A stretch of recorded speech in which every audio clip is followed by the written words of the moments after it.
Selamat pagi Indonesia.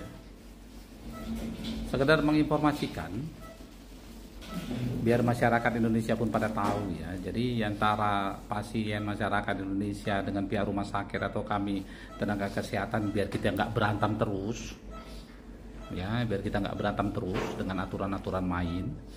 Jadi kepada Bapak Presiden Indonesia selaku pemangku jabatan tertinggi di negara ini yang mengatur lika-liku peraturan-aturan main negara ini, dan kepada DPRD se-Indonesia, ya, saya memberitahukan tolong Pak dirubah tentang masalah INACBJIS, tentang masalah klaim-klaim di BPJS. Saya nggak tahu, mungkin ini ada aturan-aturan atau tekanan dari pusat tentang aturan main atau dari Menteri Keuangan Ibu Sri Mulyani dalam penekanan agar klaim-klaim BPJS bisa serendah mungkin. Kepada masyarakat Indonesia yang terhormat dan tercinta kita sebangsa dan setanah air, biar masyarakat Indonesia sebangsa dan setanah air mengetahui bahwa bila kalian datang ke rumah sakit dengan keadaan perdarahan, dengan keadaan HB yang rendah, contoh, karena saya dokter kandungan, misalnya kalian datang tuh dengan ari-ari yang sisa itu dari bidan, ya kan, ari-arinya sudah dicoba untuk dikeluarkan tapi ternyata ari-arinya masih sisa, terus Anda datang dengan keadaan shock, terus Anda datang dengan keadaan HB rendah, misalnya 4, 2, 3 dan segala macam lah. Maka ketika di rumah sakit Anda diobati dan dikerjakan dengan tindakan-tindakan segala macam, terus kita dokter melakukan tindakan segala macam, melakukan transfusi misalnya sampai 4, 5 kantong, 6 misalnya begitu, maka yang bisa diklaim oleh kami pihak rumah sakit hanya tindakannya saja berdasarkan INACBJIS ICD-10-nya.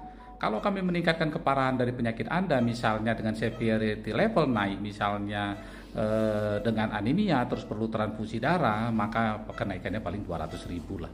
Sementara satu kantong darah di tempat kami ini sekitar 250 sampai 300.000. Jadi Anda bayangkan sisanya kemana mencarinya? Misalnya Anda sampai 4 atau 5 kantong misalnya, ya, itu BPJS tidak mau membayarnya. Kepada pihak BPJS tolong bantah informasi saya ini, termasuk BPJS pusat. Ya, apa tempat kami yang begini atau BPJS pusat yang menginstruksikannya. Jadi yang begitu. Misalnya Anda nanti kami operasi terus terjadi perdarahan misalnya, itu nanti perdarahannya seperti itu tadi, hanya klaiman SC misalnya tipe D 4.700.000. Maka kalau misalnya ada darah-darah bla bla bla bla di luar dari yang seperti yang diinginkan, maka transfusi darahnya itu tidak digantikan. Nah, terus kemana nyarinya?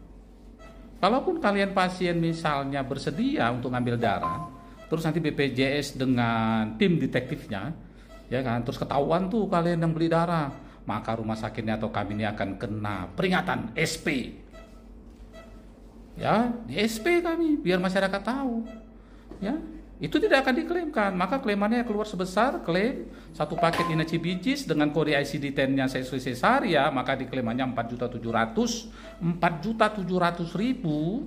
yang bisa diklaim untuk rumah sakit tipe D. Itu udah include semuanya, mau jasa dokter, mau makan, rawat inap, obat, laboratorium, ya, termasuk include untuk Anda kontrol pertama kali, termasuk include itu untuk Anda persiapan operasi, semuanya di situ. Termasuk Anda persiapan operasi. Misalnya nanti Anda mau operasi, HB-nya 8 tuh. Terus Anda mau ditransfusi dulu biar HB-nya memenuhi syarat untuk operasi, misalnya 9 atau 10. Maka itu include lah semua di situ 4.700.000. Itu aturan BPJS.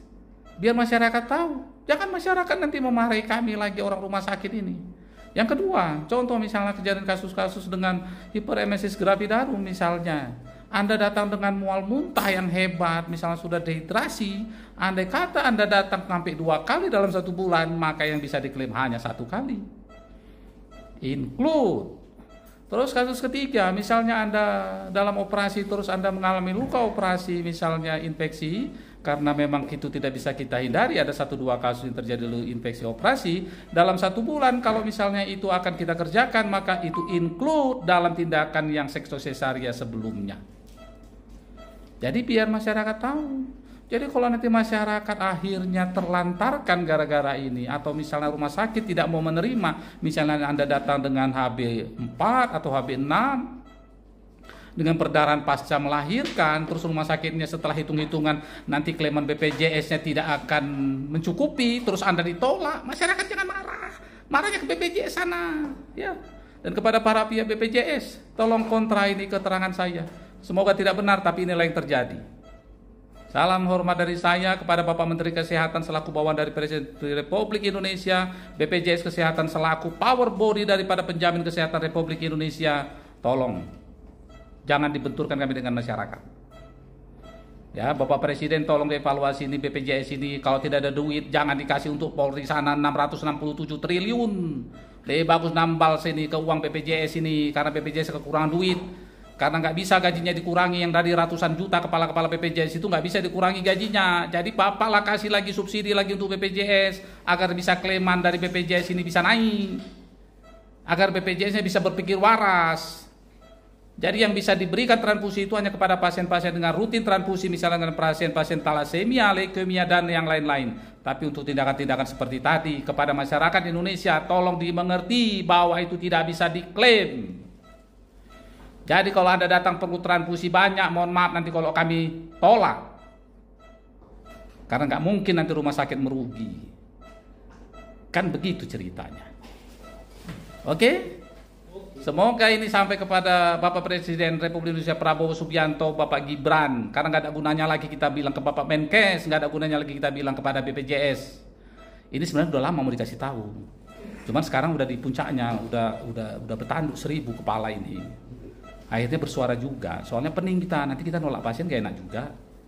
Kita rawat, kita kena tegur juga karena kita transfusinya banyak. Terus kita mau ngapain dokternya? Ya kan? Kita mau transfusi, perbaikan keadaan umum pasiennya, kita tegur rumah sakitnya. Begitu. Karena nanti klaimannya nggak tercapai, nggak mau memenuhi, lebih besar pengeluaran daripada pemasukannya. Terus nanti kita tolak, kalian pasien marah juga sama kami, kenapa ditolak? Pemerintah juga nanti marah, DPR juga nanti yang berbicara lagi. Lah, kenapa pasien ditolak? Bla bla bla bla bla bla bla. Kenapa pasien dipulangkan sebelum sembuh? Kenapa pasien dipulang cuma 3 hari? Itulah kenyataannya di negara kita Indonesia tercinta ini. Karena kita pun berkoar sebenarnya pun tidak ada gunanya. Kan begitu. Cuman ini hanya masalah hati nurani, karena semuanya harus dipertanggungjawabkan. Oke, kepada seluruh masyarakat Indonesia, tolong disampaikan, tolong disebarluaskan, biar Bapak Presiden aja yang turun tangan, biar dia yang menyelesaikan itu BPJS dan Menkes. Sampai habis napas saya. Oke, merdeka.